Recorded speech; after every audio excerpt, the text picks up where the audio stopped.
The following program does not offer personal medical advice. Please consult your doctor before using any treatment or product we cover.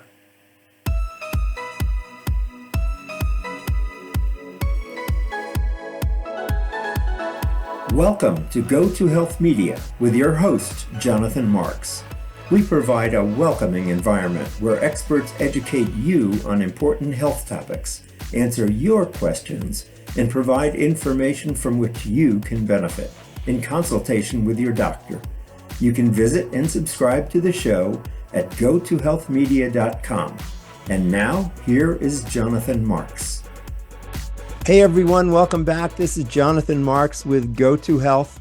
We have a difficult story today, but we're going to get through it, and there's some wonderful news at the end here. It's a parent's worst nightmare, losing your child so quickly to a disease for which there's no vaccine. Alicia Stillman lost her 19-year-old daughter, Emily, to meningitis in 2013, back when there was no approved vaccine for meningitis B.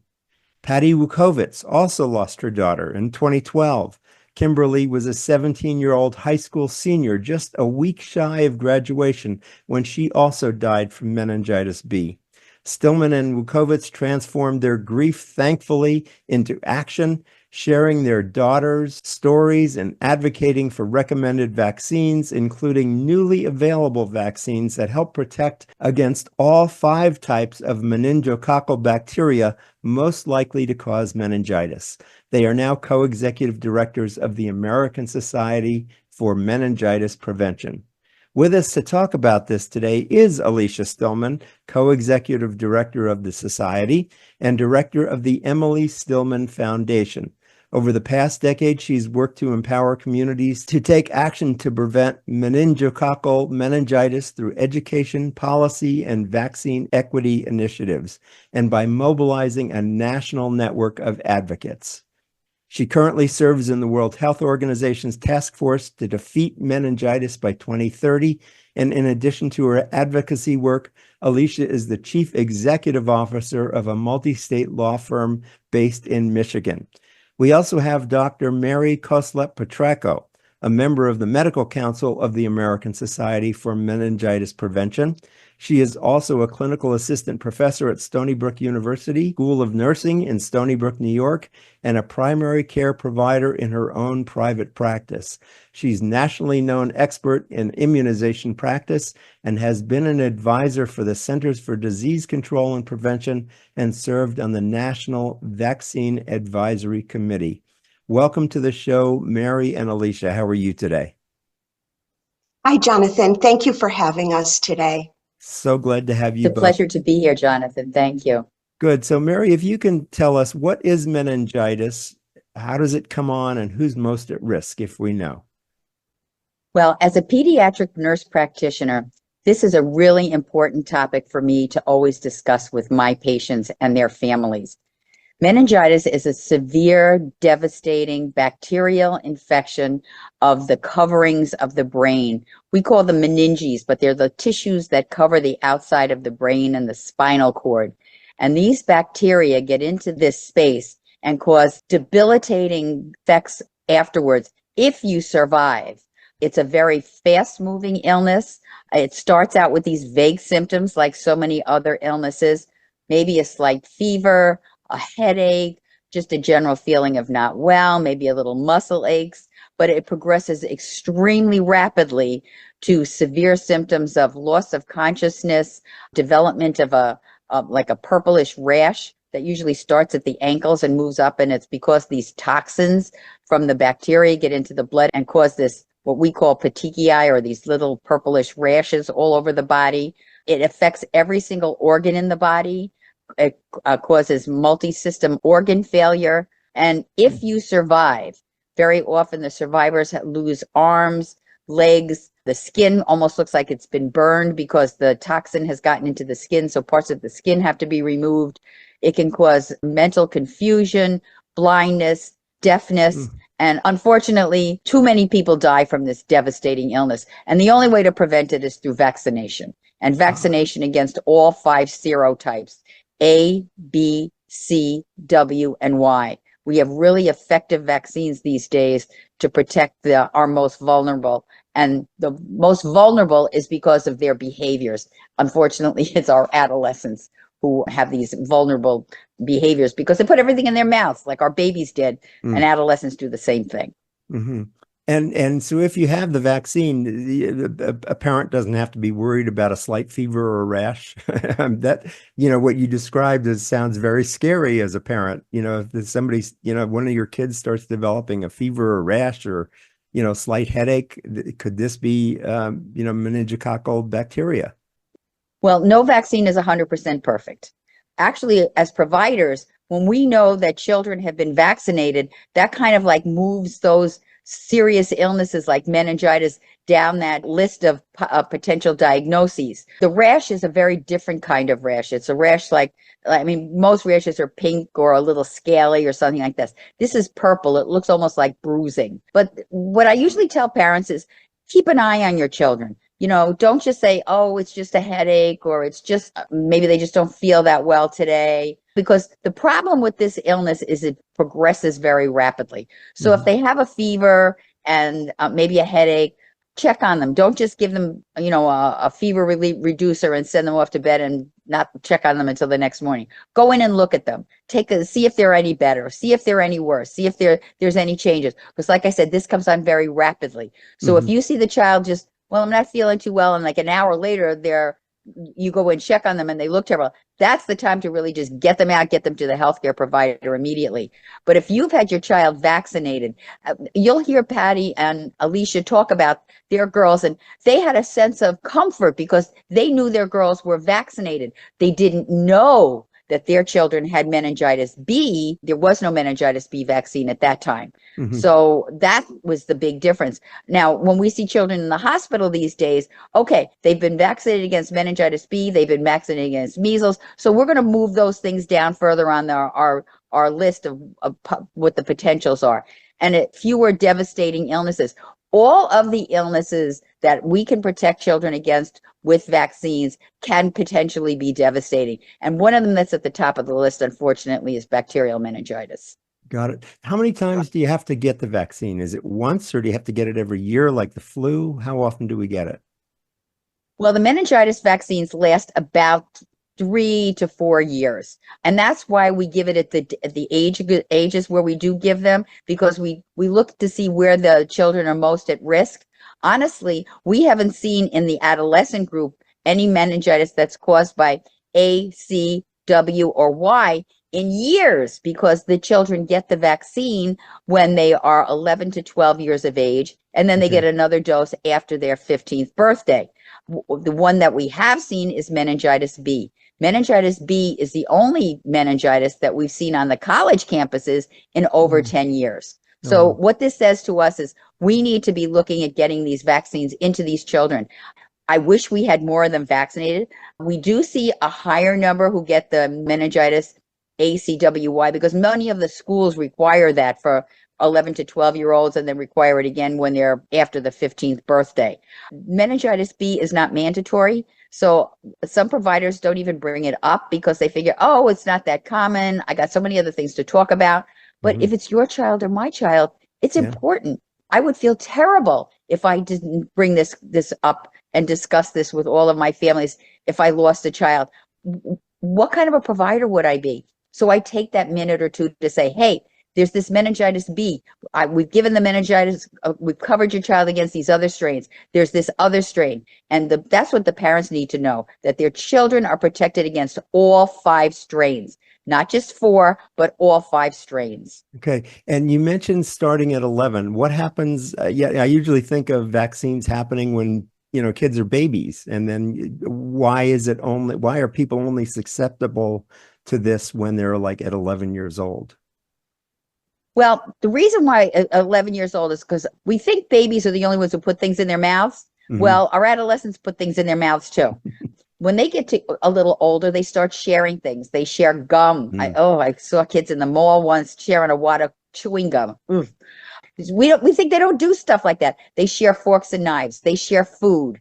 They share water bottles. They share they share joints. They share lots of things. That sharing of saliva. Saliva is where this bacteria is found. They hug each other. They get in each other's faces. So that's why they're more at risk. And that's why the vaccine is geared towards that adolescent community. Got it. Thank you for that. I appreciate that. That's very helpful advice. Alicia, first of all, I want to say how sorry I am for your loss. I know it's been a while, but I'm sure it's tough. And I have so much respect for the action that you took in starting this new organization called Meningitis Prevention. And it's just so we know, it's meningitisprevention.org. That's where you can go to learn more. So Alicia, tell us about Emily and why you became a vaccine advocate to educate other parents. With pleasure, Jonathan. I love to talk about Emily. Emily was 19 years old. She was my middle daughter. In 2013, she was a college sophomore at a small liberal arts college.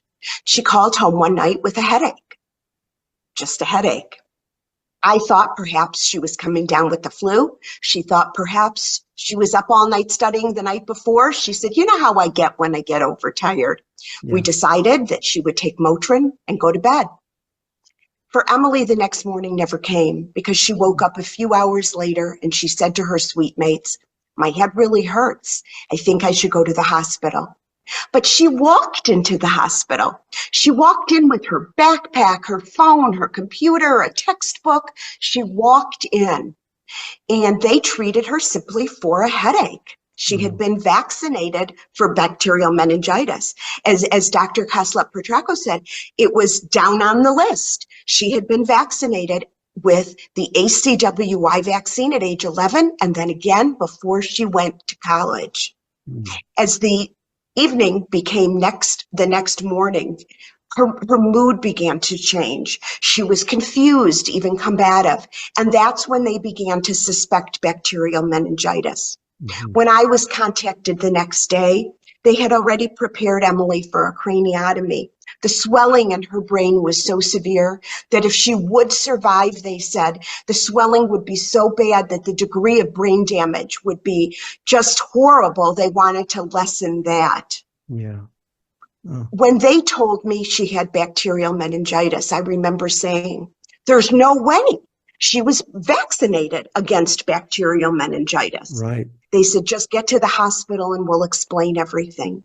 When I got to the hospital, she was already in surgery for her to have a craniotomy. She never woke up. I never got to see her eyes again. I never got to feel her hug me again. The swelling was so severe that it caused a brain death. And within 24 hours, 25 hours, Emily was brain dead. And I said goodbye to my daughter on a very, very cold February morning. And I said, you go, you be at peace. I'm going to figure this out. I didn't understand. I could hardly say the word meningococcal, let alone spell it. And I certainly didn't know that there were different serogroups. When I said goodbye, I said, I'm going to figure this out and I will make sure this doesn't happen in other families. I created the Emily Stillman Foundation in her memory to raise awareness for bacterial meningitis and also organ and tissue donation because we made the decision for my daughter to become a hero. In 2017, I partnered with Patti Wukovits on Long Island, New York, who had also created a foundation in memory of her daughter, Kimberly Coffey. She died while she was still living home. You see, this is not just a college disease. She was still living at home with her mom. And she also had been protected with a vaccine for ACW and Y. But again, that was 2012, and the Men B vaccine was not yet licensed in the United States. We worked with the Meningitis B Action Project for several years, and we realized that the landscape, the meningitis landscape, is so confusing and so volatile. It's constantly changing. in good ways where new vaccines are introduced and where the ACIP of the CDC are revisiting what the current recommendations are as we speak. And we knew that it couldn't just say the Meningitis B Action Project. It needed to be more all-encompassing. Right. And this year we rebranded as the American Society for Meningitis Prevention. Yes. And we do fabulous work all over the world that we're very proud of. We have a plethora of resources available on our website, meningitisprevention.org. Our unbranded resources are being utilized on college campuses, in hospital systems, in providers' offices. Our goal is to educate.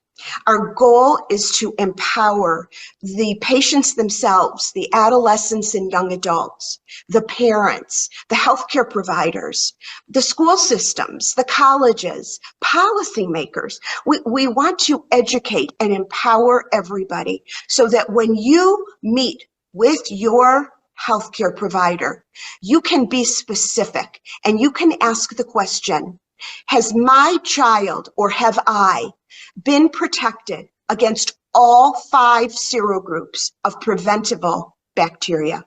It's very important because the protection is available now. And it wasn't available for me to protect my daughter, and it wasn't available to Patti to protect Kimberly. But it is now. And we just need everybody to understand and become empowered and ask for it when they meet with their provider. Great. Thank you. Mary, let me ask a question. When a child does get vaccinated, are they automatically vaccinated for all 5 different types of virus or bacteria, or do you have to ask for all 5? That's a terrific question. Unfortunately, you need to ask for all 5. Because the regular meningitis vaccine that children get at 11 to 12 years of age, and then the one that Alicia's daughter Emily had is the routine one. The meningitis B part is what we call shared decision making because it is a rare disease and it's expensive vaccine. We as healthcare providers are expected to talk to parents, to tell them about meningitis B, tell them what the risks are. And then between the parent and the provider, the decision is made whether or not to get the meningitis B vaccine. Okay. Honest to goodness, after I get finished talking with parents, I haven't had a parent yet who's refused the meningitis B vaccine. But it's not something that is just an automatic. It's something that either the provider has to bring up or the parent has to bring up. And like Alicia mentioned to you, the purpose of her organization is to educate both providers and parents so that nobody falls through the cracks. I see patients myself. You have so much stuff to cover in a short amount of time. You don't want to miss anything. And it's like, oh, is this the really most important thing I need to talk about? Because not a whole lot of kids are going to get this. Right. No, but if it's your child or my child, it's a lot of children. So if the provider forgets or doesn't bring it up, then the parent needs to be educated to ask for it. It's really an important thing to do. I mean, as a provider, I would feel terrible if, God forbid, a child I was caring for came down with meningitis B and I didn't discuss it with the parent and offer it.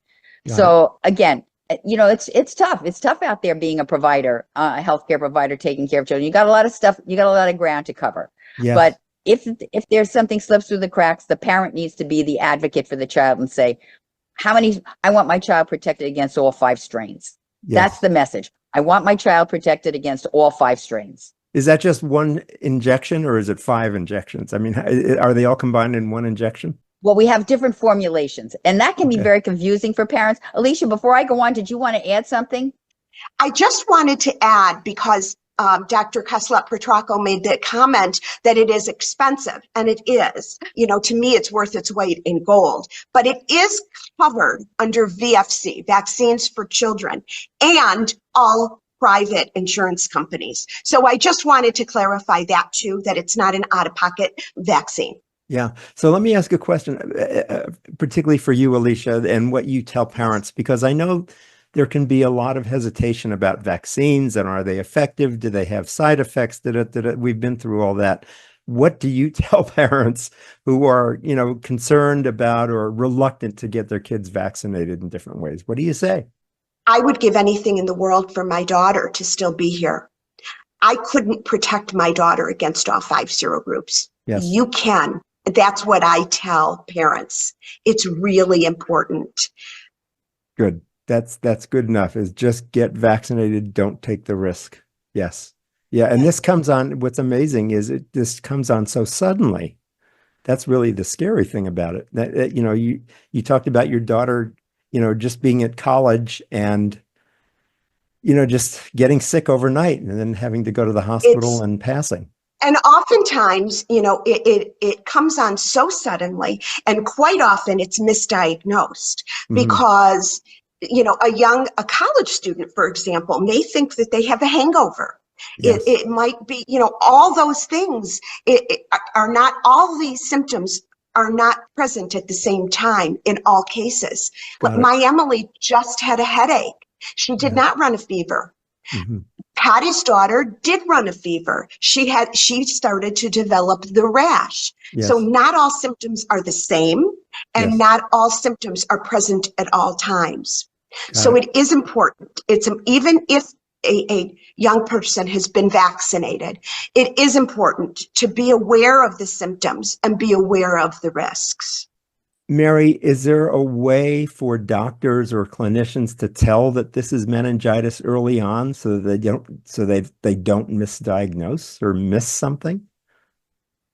I wish there was, but the only way to make the definitive diagnosis is with the cultures.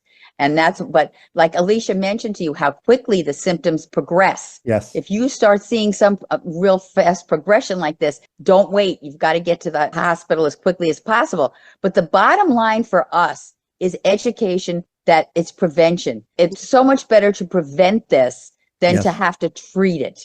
And when I mentioned because insurance companies balk at paying for expensive vaccines to prevent a few cases a year.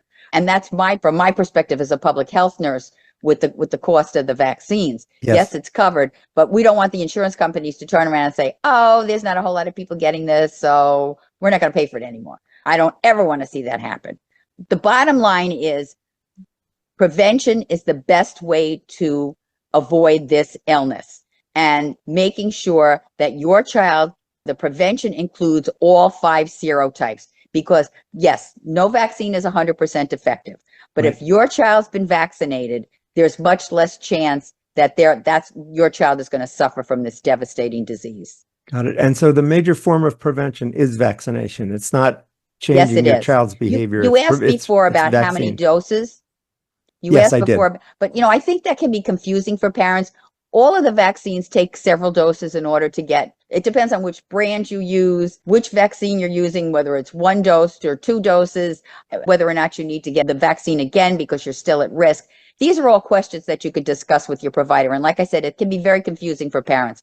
The message that we need to get to parents is protect your child against all 5 serotypes. Have that conversation with your healthcare provider.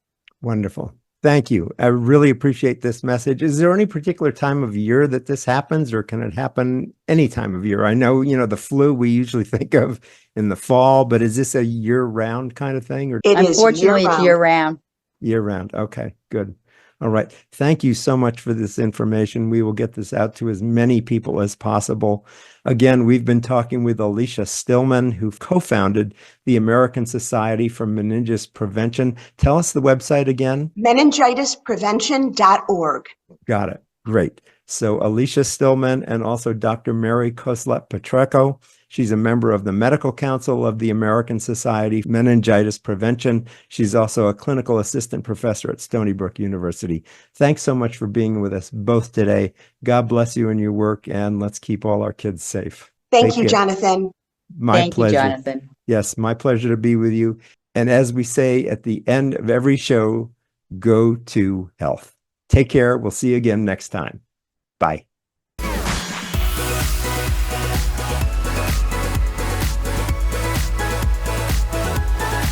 Thank you for tuning in this week to Go to Health Media.